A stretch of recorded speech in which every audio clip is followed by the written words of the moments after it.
This is a story about the world's best football player, one of the highest paid athletes in the world, a 5-time Champions League winner, a guy who set out 3 goals in his life: to buy his mother a house, to play for Real Madrid, and to win the Ballon d'Or. Despite being the best player in the world, helping his team win the Champions League, and being France's best player in the Euros last summer, he was sent home early in Qatar. Let's explore the events that led to Benzema's fallout with Deschamps and his retirement from the French team. Our story begins in Lyon. Lyon is a city in the southeast part of France. It is often referred to as the capital of the French gastronomy. Due to its renowned culinary traditions and the presence of many famous chefs and restaurants in the city, it is most famous for its silk production, and it's known as the silk capital. The region where Benzema grew up is a diverse and densely populated area in the northeast of the city. It is known as arrondissement. It's known for its large immigrant population, particularly from North Africa. The area has a reputation for being one of the most socially deprived areas of Lyon and is considered one of the most crime-ridden areas of the city. Born in 1987, Benzema grew up in a family of Algerian immigrants. His parents, Hafid and Warida, were both of Algerian descent and immigrated to France in the 1970s in search of better economic opportunities. Karim Benzema joined the youth academy of Olympique Lyonnais, commonly known as Lyon, at a young age. According to various sources, he joined the club's youth academy when he was 9 years old. He went through different levels of youth academy until he reached the senior team, where he played from 2005 to 2009, where he became one of the most promising young players in French football and attracted interest from top clubs around Europe.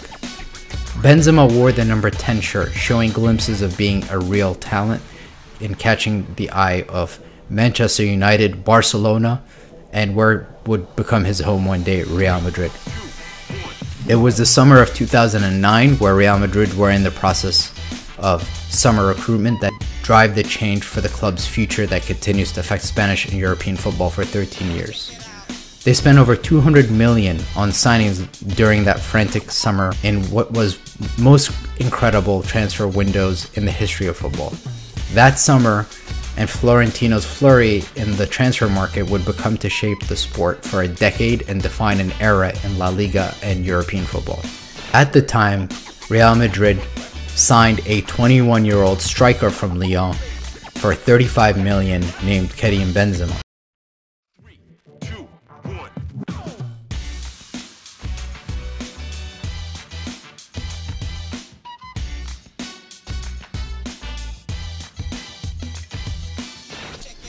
Manchester United were interested too, but Alex Ferguson heard the sum Real Madrid were willing to pay. He backed off. Florentino Perez had gone as far as to visit Benzema at his parents' house in Bron, the suburbs of Lyon, convincing the young star that he belonged at Real Madrid. Florentino Perez, the president of Real Madrid, famously went there and sat with Karim Benzema and his parents and spoke to Karim in French. At that point, Benzema had already made up his mind. Before I forget to mention, Karim Benzema actually almost signed for Barcelona. They sent their technical director to his house, but the reason they didn't end up signing him is because they said he didn't make eye contact with him, not knowing that Karim is always and still is a very shy person. He had arrived at Real Madrid after scoring 37 goals for Lyon in the season prior to joining. Benzema was brought in as a work in progress. Raul was still at the club, and Gonzalo Higuain was coming off a season where he had scored 22 goals in La Liga. Adjusting to Real Madrid and La Liga was not easy for Big Benz in his first year. It would take some time for the French striker to adjust to playing a secondary role, but the rapport build-up with Ronaldo became a thing of legend. It was only after Higuain and Raul left a footballing relationship blossomed between Ronaldo and Benzema that would devastate defenses around Europe for the next half a decade. Back then, Ronaldo had the pace and power to start his runs from a wide or deeper position and tear into the box, leaving Benzema free to work his magic in and around him. Benzema's synergy at Real Madrid with his teammates was evident from the beginning. After Higuain and Raul left, the two players had a great understanding on the field and they were able to score many goals together. Benzema's ability to score goals and create chances for his teammates helped to make Real Madrid one of the most dangerous teams in the world. Now to Benzema's turbulent relationship with the French team. In 2015, Valbuena was contacted by someone saying they had an explicit videotape of the player asking him to pay them a ransom or the video would be released. He contacted the authorities or opening an investigation. The extortionists asked the player for 150,000 euros. When they couldn't get in touch with Valbuena after he contacted the police and the investigation had opened, they reached out to Zanetti, a childhood friend of Benzema from Lyon. Benzema talked to Valbuena and the French team and tried to help facilitate the end of the extortion. Benzema saw himself as helping Valbuena get rid of the tape. But what Benzema didn't know was they were tapping the phone of Zanetti and overhearing the conversation between Zanetti and Benzema. And Benzema pleaded his innocence, saying all he wanted to do was help his teammate Valbuena at the time. In 2015, while he was under investigation, Benzema was accused of insulting victims of terrorist attacks for spitting during the national anthem. Benzema denied the accusation, so just months later, the president of the French Federation banned Benzema from the French squad, which was a huge blow to him and his teammates. The Euros was only a few months away. Benzema said that the president of the French Federation had caved into the racist voices in France. Benzema famously said, "When I score, I'm French. When I don't, I'm Arab." His suspension from the French team would last 5 years. During that time, they would win the World Cup in 2018 with Kylian Mbappe, a half Algerian, half Cameroonian player. Now, let's fast forward a little later. Since Cristiano Ronaldo left Real Madrid in 2019 to Juventus, Real Madrid became Benzema's team. Eden Hazard had signed for Real Madrid in 2019 and his role was to help Karim. With Zidane being the coach, he always trusted Benzy and said he saw him as the player who could carry the responsibility of the team on his shoulders. Zinedine Zidane had saw something special in Karim, being of Algerian descent and being the greatest French player to ever play. Zizou was a French legend. It's notable that Zizou left Real Madrid the same summer that Cristiano had left Real Madrid after winning the Champions League. He was later reappointed that season after Lopetegui and Santiago Solari were fired for poor performances and being knocked out by Ajax in the Champions League. With Zizou at the helm, Karim slowly became the leader and main goal-scoring threat at Real Madrid. With the signing of Vini Jr., Karim was now not only a goal scorer but also a leader and the de facto captain.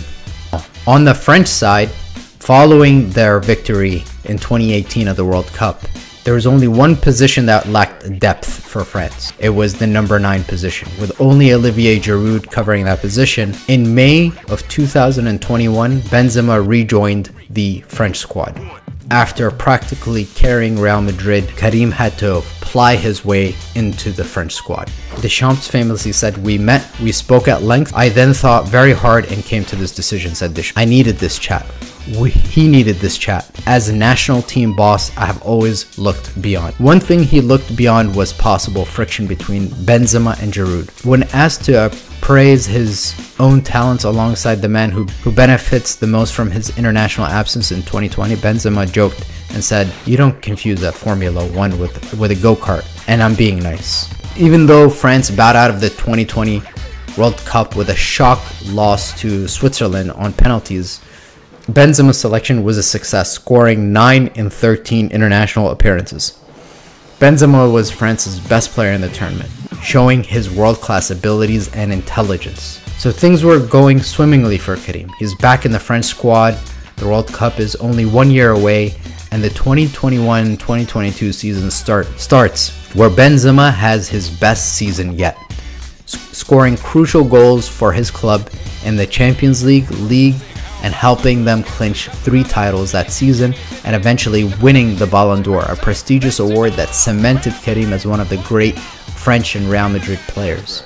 Scoring a goal in El Clasico, in the Champions League, pressing defenders, linking play, assisting teammates. But unfortunately, injuries and old age was starting to catch up to Karim.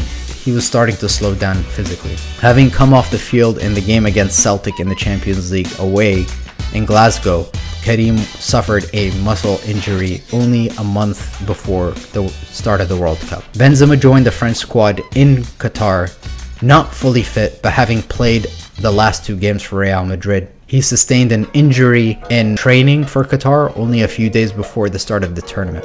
It was reported at the time that the injury would require 4 weeks of recovery, according to the media, with leaked footage of the player leaving the hospital after x-rays. Benzema said he would do what was best for the team, and he left for Spain after the x-rays to recover in Madrid. What wasn't reported at the time was the doctors told Deschamps that Benzema could recover within 2 weeks, and he could be back as quickly as the round of 16. So rather than have Karim train separately, he opted to send the player home. Now, can you imagine another country doing that? Can you imagine England sending Harry Kane home early, or Argentina sending Messi home, or Croatia sending Luka Modric? Even an 80% Karim Benzema could have a big impact on the morale of the team as a substitute, and France ultimately ended up losing the final against Argentina. At the time of the final, Benzema was starting in a friendly for Real Madrid, so he was physically fit enough to play football. It was those events that led Karim to post this on Twitter and say, "I don't care," shortly after announcing his retirement. Now, let me know your thoughts in the comments. Would Karim have made the difference for France against Argentina in that final?